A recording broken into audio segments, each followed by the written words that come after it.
Silakan duduk Bapak Ibu dan saudara-saudara.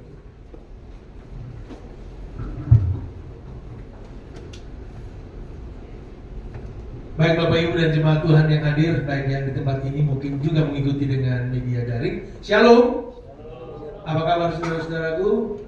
Luar biasa, sehat ya. Tadi ada pasca subuh di sini, Bu Gembala. Pasca subuh ada? Oh tidak ya, tadi pagi kami pasca subuh. Jadi tadi benar juga kata Ibu song leader, ada ngantuk-ngantuk dikit begitu kan ya, normal ya. Kayak begitu sudah disiram oleh puji-pujian tadi langsung kayak lagi tidur. Saya ingat masih kecil itu kalau dibangunkan mama pas pasca itu nggak pakai dibikin dilus-lus itu nggak langsung guyur deh ya, langsung kaget dan bangun. Nah hari ini kita sama-sama ikuti bacaan firman Tuhan yang saya ambil dari Roma pada pasalnya yang ke-6, pada ayatnya yang pertama sampai dengan ayatnya yang keempat. Roma pada pasalnya yang ke-6 pada ayatnya yang pertama sampai dengan ayatnya yang keempat, mati dan bangkit dengan Kristus. Jika demikian, apa yang hendak kita katakan? Bolehkah kita bertekun dalam dosa supaya semakin bertambah anugerah itu? Sekali-kali tidak. Bukankah kita telah mati bagi dosa? Bagaimanakah kita masih dapat hidup di dalamnya? Atau tidak tahukah kamu bahwa kita semua yang telah dibaptis dalam Kristus Yesus telah dibaptis di dalam kematiannya? Dengan demikian kita telah dikuburkan bersama Dia melalui baptisan dalam kematian, supaya sama seperti Kristus telah dibangkitkan dari antara orang mati oleh kemuliaan Bapa, demikian juga kita dimungkinkan hidup dalam hidup yang baru. Haleluya, amin. Sekali lagi, shalom. Shalom. Pertanyaan saya, Bapak Ibu saudara-saudara jemaat yang hadir, kalau di keluarga Bapak Ibu dan saya ada orang yang kita sangat kasihi, dia meninggal, ya, 3 hari kemudian dia bangkit, ya. Begitu mau dikuburkan malah dia bangkit, saudara-saudara. Pertanyaan saya, perasaan saudara-saudara bagaimana? Senang? Susah? Kabur? Takut? Melarikan diri? Ada seorang ibu yang juga intens banget dalam pelayanan di gereja. Sekali waktu saudara-saudara dia meninggal dunia. Tapi karena dia ini adalah seorang pelayan, maka jenazahnya itu disemayamkan dalam gereja. Begitu waktunya untuk segera dimakamkan, maka perwakilan keluarga dan juga para pelayan Tuhan lain menggotong ataupun mengusung jenazah ini. Begitu berjalan dan hampir keluar di pintu utama, salah satu pengusung itu kakinya terantuk di pintu itu, lalu terombang-ambinglah para pemikul jenazah itu jatuh dengan beti-betinya. Terdengar dari dalam itu dikatakan orang yang meninggal itu, aduh sakit. Saya mau tanya yang kedua, kalau ini adalah istri saudara-saudara, dia di rumah kemarin cerewet, marah-marah melulu, begitu mati bangkit lagi, saudara-saudara senang apa susah ini? Senang atau susah? Ya, kau yang jawab malah ibu-ibu ya. Ya. Akhirnya ibu ini hidup untuk 10 tahun ke depan. 10 tahun kemudian dia meninggal lagi. Pas di ibadah gereja, pemakaman sudah tiba, para pengusung sudah berjalan membawa keluar jenazah. Sang suami merebut mic dari pelayan gereja dan dikatakan, mohon perhatian para pengusung jenazah, hati-hati itu ada palang pintu, saya tidak mau ada yang terantuk, jatuh, maka istri saya akan bangkit. Ya. Hal ini saya sampaikan kepada saudara-saudara. Kematian dan kebangkitan Kristus menjadi sesuatu yang sangat berarti. Kenapa saudara-saudara? Dari kehidupan, kematian, bahkan kebangkitan Kristus, Dia telah membawa sejahtera atas kehidupan Bapak Ibu dan saya. Sehingga pertanyaan Rasul Paulus di awal dari Roma 6 ini dikatakan, jika demikian boleh nggak sih kita ada di dalam kehidupan dengan dosa, sekalipun Kristus sudah mengampuni dosa? Hal itu tentunya diambil dari pertanyaan ataupun apa yang disampaikan oleh Roma pasal yang ke-5 ayat 20. Hukum Taurat masuk dan akibatnya pelanggaran menjadi semakin banyak. Namun di mana dosa bertambah banyak, di sana anugerah menjadi berlimpah-limpah. Rasul Paulus mengatakan, benar nggak sih dengan adanya banyak dosa kasih karunia Allah berlimpah-limpah? Tidak, ya. Maka kehidupan, kematian dan kebangkitan Kristus hari ini Dia mendelegasikan kepada Bapak Ibu dan saya. Semua dosa Bapak Ibu dan saya sudah diampuni. Jangan hidup lagi dengan ataupun menjadi hamba dosa. Orang bertanya, Pak Pendeta, ya, apakah benar ada dosa kecil dan dosa besar? Saya selalu bilang, saudara-saudara tahu, kalau batu itu baik kecil maupun besar dimasukkan ke dalam air, dia pasti tenggelam. Maka kekristenan tidak berbicara tentang dosa kecil ataupun dosa besar. Yesus cuma bilang, bila matamu itu menyesatkan engkau, congkel dan buanglah. Bila tanganmu itu menyesatkan engkau, penggallah. Berarti apa? Sekecil apapun narasi memikirkan manusia tentang dosa, mampu membawa manusia itu dalam penghakiman di akhir zaman. Kebangkitan Kristus di hari ini sudah membuat Bapak Ibu dan saya ada dalam hidup baru. Hidup baru ini menjamin kehidupan Bapak Ibu dan saya bukan hanya di bumi, tapi sampai kepada kerajaan surga. Sehingga dengan demikian, kebangkitan Kristus adalah kebangkitan iman, moralitas, etika kehidupan Bapak Ibu dan saya. Anak-anak Tuhan sudah seharusnya pada waktu yang sudah Tuhan tentukan datang beribadah. Ya, mereka harus gemar memuliakan nama Tuhan. Saya percaya dengan setiap pujian yang kita naikkan kepada Tuhan, itu bukan saja membangkitkan semangat iman kita, tapi juga membangkitkan semangat orang yang ada di sekeliling kita. Benar, memang ini jam-jam yang ngantuk, saudara-saudara. Ya, tapi jangan sampai setan tiup-tiup dari mata kiri ke kanan sehingga membuat Bapak Ibu dan saya akhirnya boring, ya, bobo miring. Ya, tapi kita harus lihat. Yesus melawan, Yesus ada di dalam sebuah kehidupan yang penuh dengan tekanan penderitaan. Dia tidak melawan dengan kekerasan, tapi dia melawan dengan hati iman yang diangkat kepada Allah. Sehingga kita lihat, saudara-saudara, masih bolehkah kita bertekun dalam dosa? Tidak. Sehingga kita semua diingatkan, ya, tabir dibuka kepada kita. Jangan ada lagi di antara Bapak Ibu jemaat Tuhan, termasuk saya, yang rajin beribadah, rajin bergereja, tapi terus berkolaborasi dengan dosa.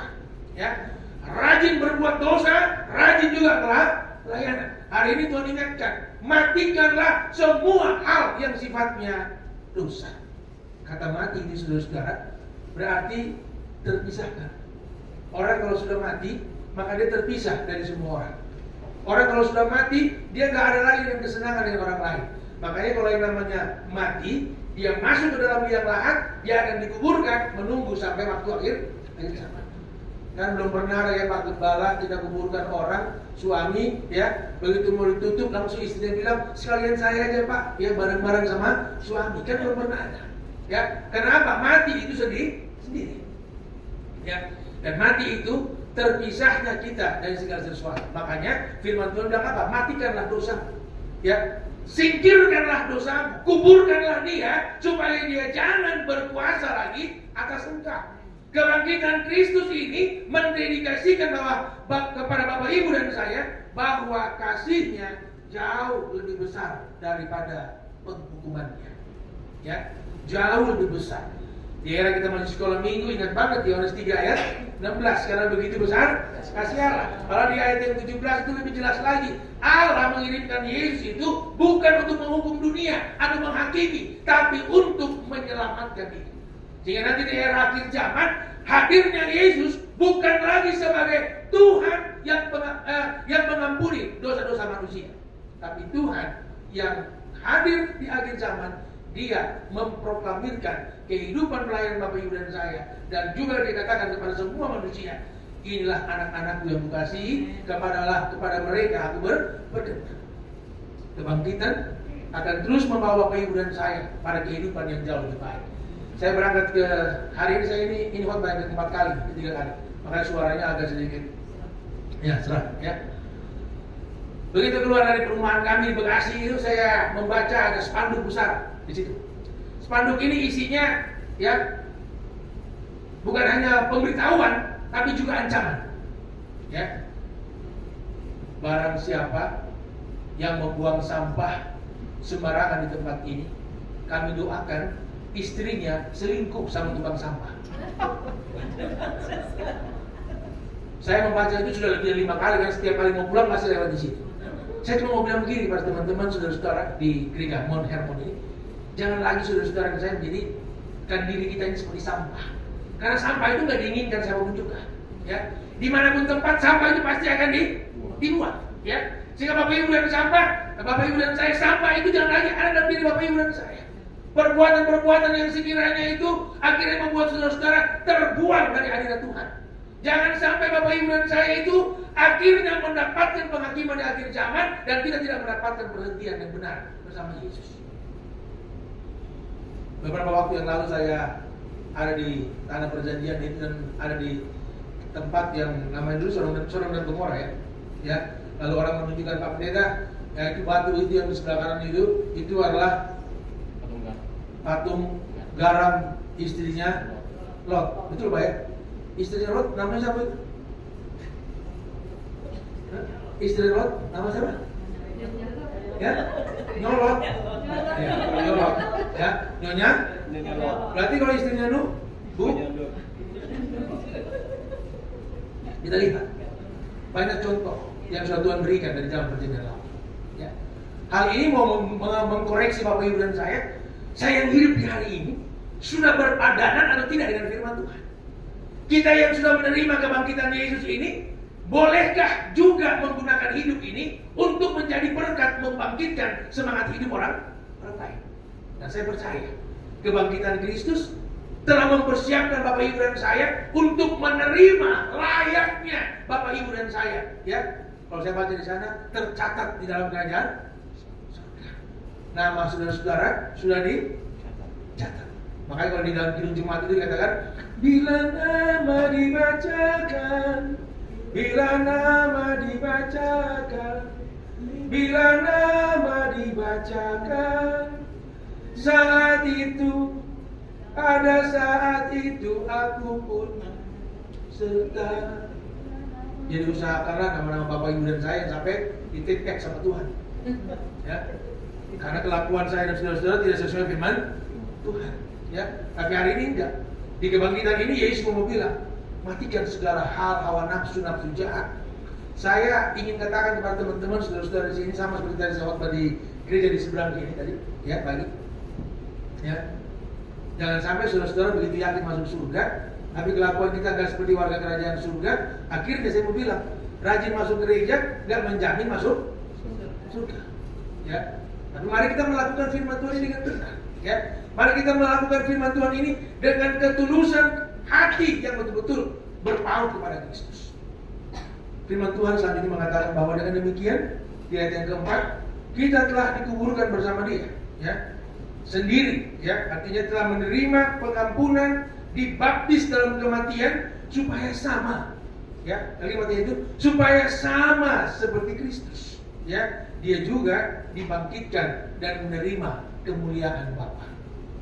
Jadi menurut firman Tuhan, semua yang mati ini pasti dibangkitkan.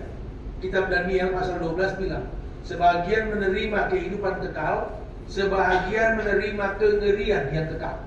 Ya. Jadi mari Bapak Ibu dan saya, kebangkitan Yesus terus menjadi inspirasi buat Bapak Ibu dan saya. Jadi saya ulangi sekali lagi, Daniel pasal 12, sebahagian di akhir zaman dibangkitkan menerima kehidupan yang kekal, sebahagian menerima kengerian yang kekal. Ya. Dan itu berpadanan dengan apa yang disampaikan oleh Wahyu, ya, bahwa berbahagialah mereka yang mendapatkan kesempatan pada kebangkitan pertama, karena mereka akan ada bersama-sama dengan Allah di kerajaan surga. Ya, kebangkitan Kristus sudah dibaptiskan dalam kehidupan Bapak Ibu dan saya. Gak lagi yang ragu, besok lusa saya mati masuk neraka atau surga, gak ada yang ragu lagi. Pasti sampai ke dalam kerajaan surga. Karena Allah sudah memeteraikan nama Bapak Ibu dan saya. Ya, kalau kita sudah ingat bahwa Yohanes 3:16, karena begitu besar kasih Allah akan dunia ini, ingat baik-baik. Tadi saya sudah bilang, kasihnya jauh lebih besar daripada marahnya. Kalau marahnya jauh lebih besar, semua Bapak Ibu dan saya tanpa terkecuali pasti mendapatkan hukuman dari Tuhan. Nah, saudara-saudara, ketika kita bicara tentang mati, kita bicara tentang kehidupan, kebangkitan, semua kita ini kalau ditanya kepada kita pinginnya umur panjang atau umur pendek, ya? Pinginnya umur panjang. Tapi juga kalau Tuhan tanya, percuma juga saya kasih umur panjang, tapi kita tidak berkelakuan yang baik. Kebangkitan Yesus mau mengatakan ada umur yang panjang buat Bapak Ibu dan saya. Di mana? Bukan di sini, di bumi ini. Ya, karena bumi ini bukan tujuan akhir hidup Bapak Ibu dan saya. Tujuan akhirnya cuma satu, kerajaan surga. Ya, jadi kalau ada orang meninggal itu memang banyak orang yang menangis, saudara-saudara. Cuma saya mau bilang, saudara-saudara, jangan terlalu sering menangis gara-gara orang meninggal. Ya, karena kan ada orang meninggal, orang mengirimkan berita duka kan, ya. Aduh, berduka cita banget ya, bapak ini sudah meninggal dunia. Sebenarnya berduka cita atau bersuka cita ya? Kalau orang meninggal, ya, ucapannya gimana tuh Pak, Bu? Berduka cita atau bersuka cita? Ya, kalau kita bilang bersuka cita, nanti orang bilang ini orang gak ada perasaannya, ya kan ya? Kalau kita bilang berduka cita, kok masih berduka? Makanya sekarang ini banyak orang kalau meninggal, datang orang-orang bilang, selamat jalan Pak, selamat jalan Bu, itu mungkin jauh lebih bagus, ya? Selamat jalan, ya. Pasti selamat, kenapa? Yang memanggil pulang yaitu Bapaknya. Hari ini kita kembali diingatkan dan belajar lagi bahwa kesaksian firman ini benar, ya. Yesus bangkit berarti bukan saja dia telah mengalahkan maut, tapi dia mau mengklaim bahwa setiap yang memandang kepada salibnya, percaya kepada kebangkitannya, sudah menerima kehidupan kekal. Jadi nggak usah lagi ada yang ragu-ragu, ya. Melihat itu, murid-muridnya masih ragu-ragu. Si Yesus sudah bangkit, menampakkan diri, para murid masih ragu-ragu. Jangan ragu-ragu saudara-saudara dalam beribadah. Jangan ragu-ragu kita di dalam membangun ibadah. Kenapa? Yesus kalau sudah mengatakan dia mau hadir dalam ibadah kita, dia mau membesarkan, membangun peribadahan kita, dia pasti punya cara. Ya, dia pasti punya cara. Kami ingat Pak Gembala dan semua rekan di sini membangun beberapa gereja. Ya, ada pertama kali kami bangun di daerah Sumatera Selatan itu. Ya, itu memang perlu dengan pergumulan. Bangunnya susah, apalagi mendatangkan jemaah. Ternyata memang waktu menjawab, bisa datang lebih banyak. Juga kami bangun di daerah kemarin di Toraja, juga di Kalimantan Barat, di Pontianak. Saya senang untuk ada di tempat-tempat itu, ya, menjadikan wujud daripada ucapan Tuhan. Gak usah takutlah kalau kita bangun gereja, Tuhan pasti ada, karena itu rumah Tuhan. Ya, saya cerita sedikit yang kemarin di daerah Toraja ya, itu dari Makassar aja kita naik mobil itu lebih kurang 15 jam.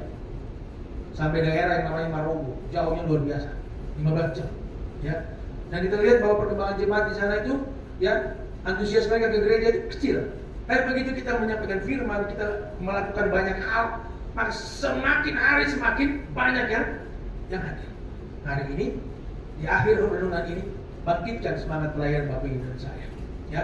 Makanya Tuhan bilang apa? Kalau kamu mau panas, panas. Kalau mau dingin, dingin. Tapi bilang kalau suam-suam buku, aku pasti akan muntahkan engkau.